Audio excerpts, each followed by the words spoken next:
Support the game, the owners, and anyone who's involved in it. Connections. Battletech Fiction by Lucien Dacier.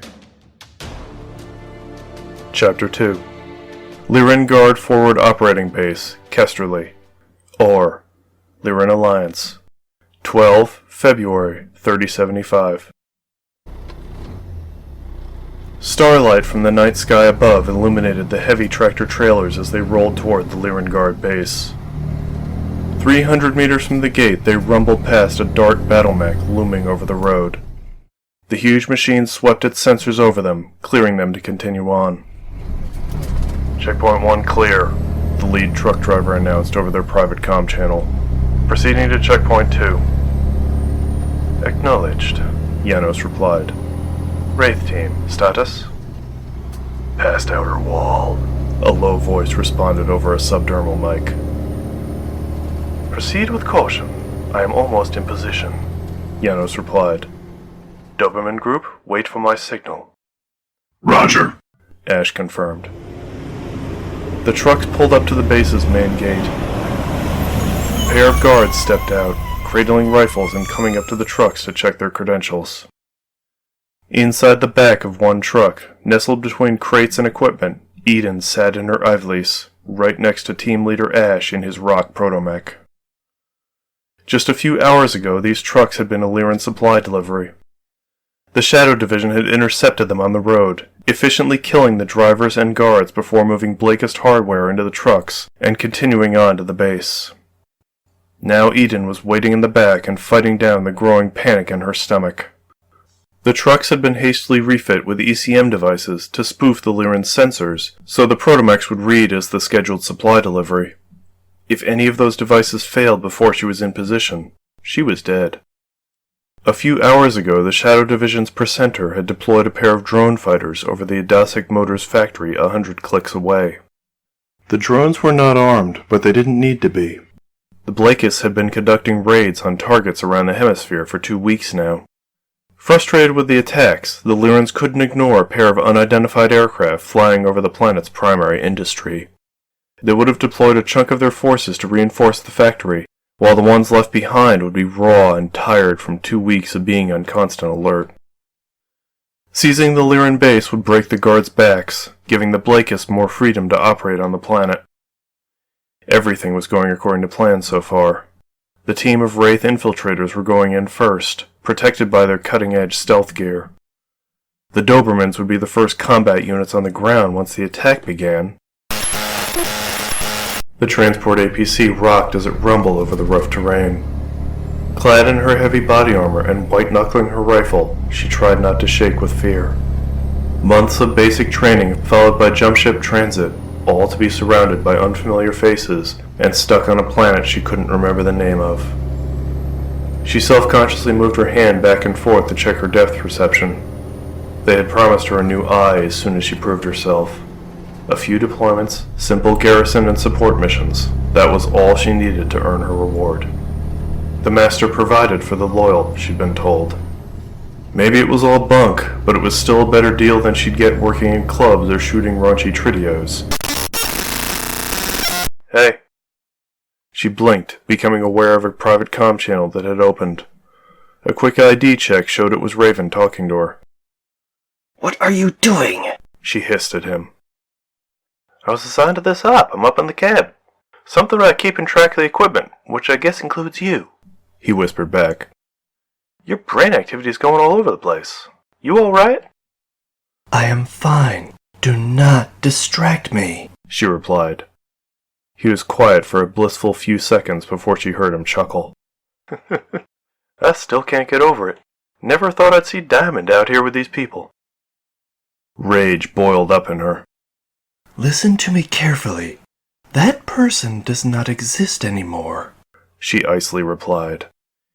You will not talk about that person while you are serving this unit, and you will not use that name to refer to me.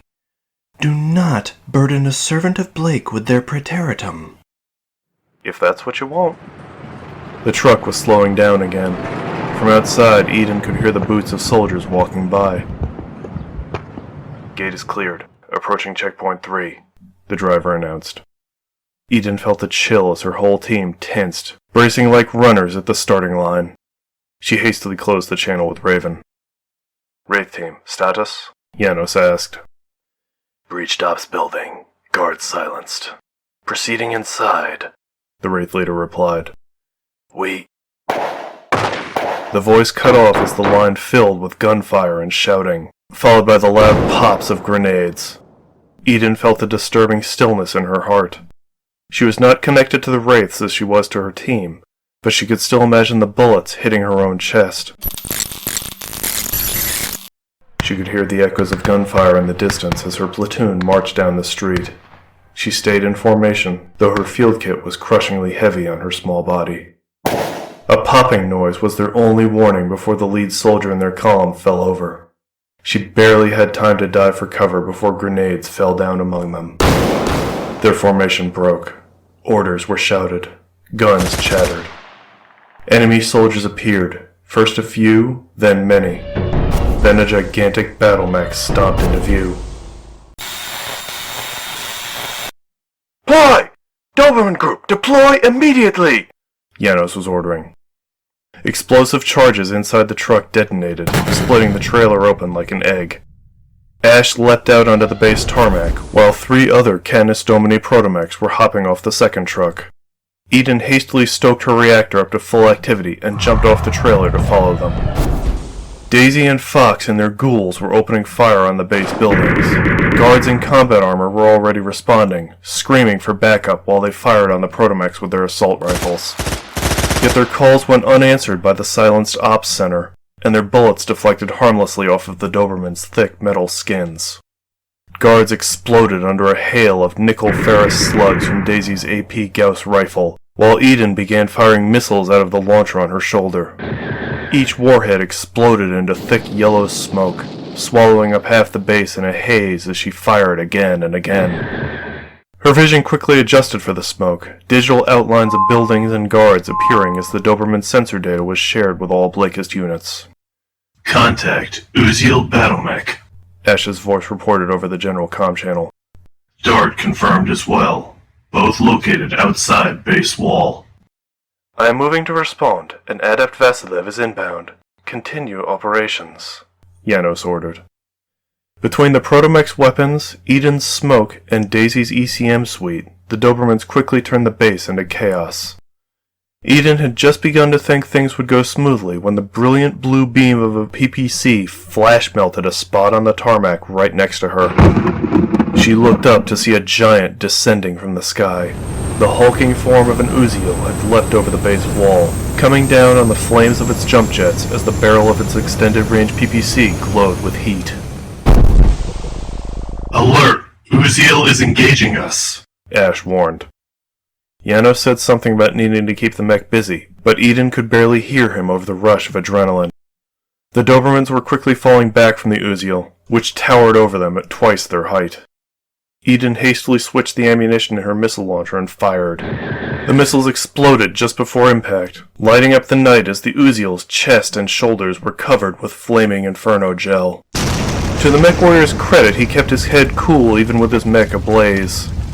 The Uziel turned towards her, blossoms of light flashing from its machine guns and missiles firing from the launcher over its cockpit. Eden shielded herself with her heavy arms, feeling the impacts like knives stabbing into her. She frantically shot another trio of inferno missiles up at the Uziel, but the mech stomped towards her undeterred, wreathed in flame like a nightmare. Its arms came up to fire a PPC into her. If the missiles had stung, the particle beam hitting her chest felt like she was burning alive. Before the Uziel could fire again, it suddenly staggered forwards, the crack of a sonic boom filling the air as something slammed into its shoulder. Eden looked past the Uziel to spot an angular battlemech 200 meters away and closing quickly. Her system pinged it as a Deva Omnimech. "Acolyte, disengage," Janos ordered from the Deva. "Resume your duties. Cover your teammates." Eden snapped an acknowledgement and moved away from the Uziel, which was already shifting its attention to the new threat. Fox was quickly at her side, scanning her to see how badly she was damaged. The air hummed with the blades of a Karnov heavy VTOL overhead. fast-dropping heavily armored infantry into the base, while the Uziel took a Gauss slug to the chest, sending it staggering backwards. Eden flinched, barely avoiding being crushed as the mech toppled over to crash onto its side. Fox pounced onto it, firing his laser into the fallen mech's cockpit over and over. "Wraith team, is AWP secure?" Janos asked over the general channel. There was silence for a moment. "I am unable to continue," a voice weakly replied. "There may be some frails left in ops," it said between labored breaths. "Understood. Blake's blessing be upon you, Adept." "Praise be to..." the voice began, cutting off as Janos triggered a final function in the Wraith's implants. Suddenly the ops building rocked with explosions. She was sitting on the curb, staring blankly into the middle distance.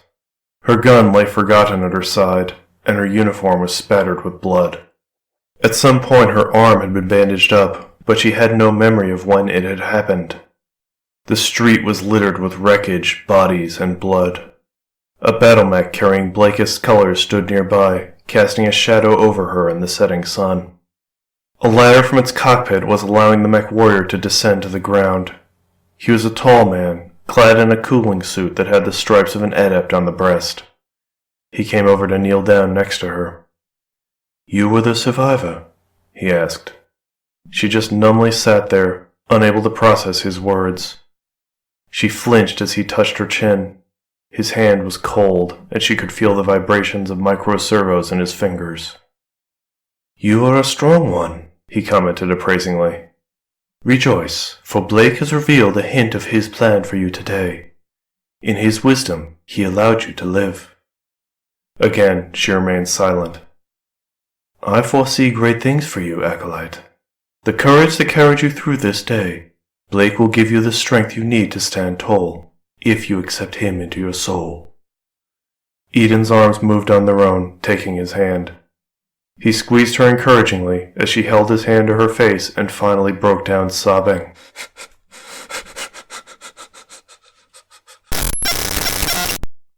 "Dobermans, regroup. Support Tau units on the ground."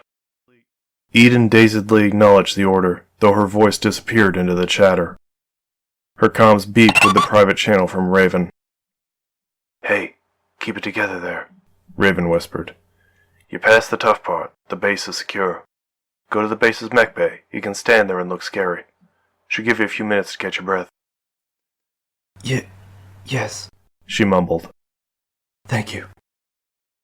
She lumbered towards the mech bay, slowly pushing out the noise of activity around her and waiting for it to be over. End Chapter 2.